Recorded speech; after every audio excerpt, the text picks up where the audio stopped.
आपके यहाँ के विधायक कौन है अभी? लता उसेंडी। इससे पहले कौन थे? मोहन मरकाम। तो उनको बताया गया था कभी? वो तो बनाऊंगा बोला था। बनाऊंगा बोला, यानी आश्वासन देते हैं। तो लता उसेंडी जी को बताया गया इसके बारे में? को भी तो पहले बताए थे 10 साल के। 10 साल के पहले? जी। ये है छत्तीसगढ़ का शिक्षा मॉडल की एक तस्वीर है। तमाम जो वादे करते हैं राजनेता लोग, वो वादे का जो पोल इस तरह खोलने के प्रयास मैं कर रहा हूँ। जनपद प्राथमिक शाला ओटेंडा का जो बोर्ड लगा हुआ है, ये कभी यहाँ पे स्कूल हुआ करता था कि जो अंदरूनी क्षेत्र के जो बच्चे हैं वो किस प्रकार शिक्षा ग्रहण करने के लिए शासन ध्यान नहीं दे रही है, तो भी हमारा फर्ज होता है कि बच्चों के बैठने के लिए थोड़ी सी व्यवस्था हम यहाँ पर कर दें। मंच पे जो है हरा कपड़ा है जिससे घेर दिया गया है और वहीं पे ही बच्चे पढ़ने को मजबूर है।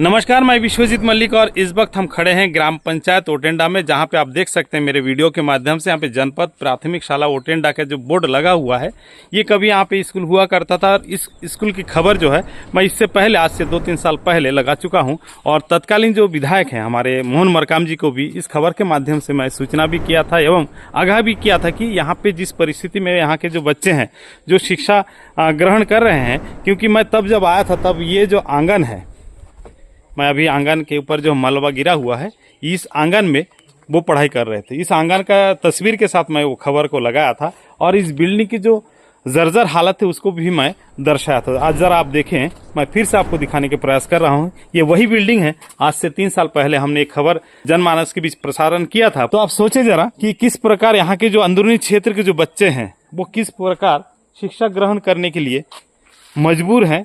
शासन से जो सुविधा मिलना चाहिए, उनके पढ़ाई के जीवन में जो शासन से सुविधा मिलना चाहिए, वो सुविधा यहाँ पे नहीं मिल पा रही है, जिसके चलते आज ग्राम पंचायत ओटेंडा के जो ग्रामीण हैं वो जिम्मेदारी अपने कंधों पर लिया है और अब लेने के बाद इस तरह की जो है काम कर रहे हैं। ये जो यहाँ पे ग्रामीण है, कई बार इन्होंने प्रशासन को आगाह कर चुके लेटर के माध्यम से, लेकिन आज तक किसी ने नहीं सुना। 2-3 साल पहले की कलेक्टर की अगर बात करें तो तत्कालीन अभिषेक मीणा जी थे, दीपक सोनी जी थे, कई कलेक्टर यहाँ पे आए और चले गए। लेकिन जिस स्कूल की सूचना लगातार डीओ कार्यालय में भी दिया गया, बीओ कार्यालय में भी दिया गया, ग्रामीणों के द्वारा दिया गया, यहाँ पे स्थानीय जो CSC है उनके द्वारा भी दिया गया, लेकिन किसी ने जब नहीं सुना बात, तो ये जो लोग हैं आप देख सकते हैं, इनके हाथ में तरह तरह के औजार है, जैसे टंगिया है, जिसको कोदाल बोलते हैं, वो भी है, और कुछ लकड़ियाँ जो है इन लोग जंगल से लाए हैं। शायद इसका अनुमति की आवश्यकता नहीं है, क्योंकि गांव की जो बच्चे हैं उनके पढ़ाई के लिए यहाँ पे लाया गया है और यहाँ पे ठीक एक झोपड़ी बनाएंगे इस लकड़ी के सहारे, और उस झोपड़ी में जो है यहाँ के जो बच्चे लोग वो पढ़ेंगे। तो यहाँ आइए, कुछ ग्रामीण यहाँ पे मौजूद है, इनसे बात करने के प्रयास करेंगे। क्या नाम है दादा आपकी? जय सिंह। क्या बनाने जा रहे हैं आप लोग? क्या बनाने जा रहे हैं? झोपड़ी बनाने जा रहे हैं ना। तो देखें, पढ़ने के लिए झोपड़ी बनाने के लिए लकड़ी लाए हैं। दादा क्या नाम है आपकी? आप जो ये काम कर रहे हो, क्यों कर रहे हो ये काम? ये बच्चे लोग के पढ़ने के लिए। बच्चे लोग पढ़ने के लिए। बच्चे लोग पढ़ने के लिए अच्छा जगह नहीं है? नहीं है सर, टूटा हुआ स्कूल है। स्कूल टूटा गया। चलिए, तो आप देखें, इनके पास जो भी साजो सामान है उसी से करने की प्रयास कर रहे हैं। हमारे यहाँ पे एक शिक्षक हैं। आप यहाँ पे कौन सा स्कूल का शिक्षक हैं आप? मैं मिडिल स्कूल का शिक्षक हूँ और यहाँ का CSC भी हूँ। तकरीबन 1980 या कहना चाहिए 70 का बना हुआ ये भवन है। पहले 1-2 बार मरम्मत हो चुका है, लेकिन कुछ 8-10 सालों से ये अध्यापन के लायक नहीं रहा। कई बार गांव वालों के द्वारा आवेदन किया गया, कलेक्टर से भी मिला गया, हमारे शिक्षकों के द्वारा भी आवेदन किया गया, लेकिन इसको बनाया नहीं जा रहा था। और एक तरफ से ये पूरी तरह से दीवार इसका टूट गया है, तो सब गांव वाले बैठकर देखे कि इसमें अध्यापन कार्य नहीं कराया जा सकता है, इसलिए इसको छोड़कर एक अलग से लाड़ी बना रहे हैं ताकि बच्चे यहाँ पर बैठकर पढ़ सकें। तो आपको बताना चाहूंगा, लाड़ी जो बताया हमारे सर ने, लाड़ी आ रही उसी चीज को जैसे झोपड़ी कहा जाता है। तो यानी आप सोचिए जरा, हमारे प्रदेश के तमाम जो मंत्री हैं, शिक्षा का जिम्मेदारी जिन पर है, जो हमारे विधायक हैं, वो सोचे जिनके वोट से आप राजगद्दी पर बैठते हैं, जिनको वादा करते हैं कि हम तुमको ये सुविधा दिलाएंगे, ये सुविधा मुहैया कराएंगे, वो जब यहाँ से चुनाव जीत जाते हैं तो वादा तो भूल जाते हैं और ना ही जिस जिम्मेदारी के लिए बनाए जाए वो जिम्मेदारी भी शायद भूल जाते हैं। तो सर, मैं आपसे जानना चाहूंगा, यहाँ के जो बच्चे हैं वो कहाँ पे पढ़ते हैं वर्तमान? अभी फिलहाल तो मिडिल स्कूल में एक अतिरिक्त कक्ष है, वहाँ पर पढ़ते हैं, और साथ ही यहाँ पर एक मंच बना हुआ है। तो आप देख सकते हैं, ये स्कूल के सामने सीधा एक खेल मैदान है और इसी खेल मैदान के जो एक मंच बना हुआ है, मंच पे जो है हरा कपड़ा है जिससे घेर दिया गया है और वहीं पे ही बच्चे पढ़ने को मजबूर है। तो आप सोचिए शिक्षा व्यवस्था कितना लाचार है। सारे तमाम सुविधा होने के बाद भी यहाँ पे को ना तो एक भवन के लिए जो ये लोग आवेदन किए वो भवन मिल पा रहा है और ना ही यहाँ पे भवन दिया जा रहा है, क्योंकि लगातार प्रयास कर रहे हैं, चाहे वो कलेक्टर हो। कई बार तो यहाँ पे ये भी सुनाई में आया है कि कलेक्टर आके भी गए हैं, यहाँ पे प्रत्यक्ष दर्शन भी करके गए हैं। डीओ सर 6-7 साल पहले आए थे, वो देखकर तत्कालीन डीओ कौन था सर? इतना अभी ध्यान नहीं है ऐसे। सर मुझे तो ये भी पता था कि राजेश मिश्रा जब डीओ थे।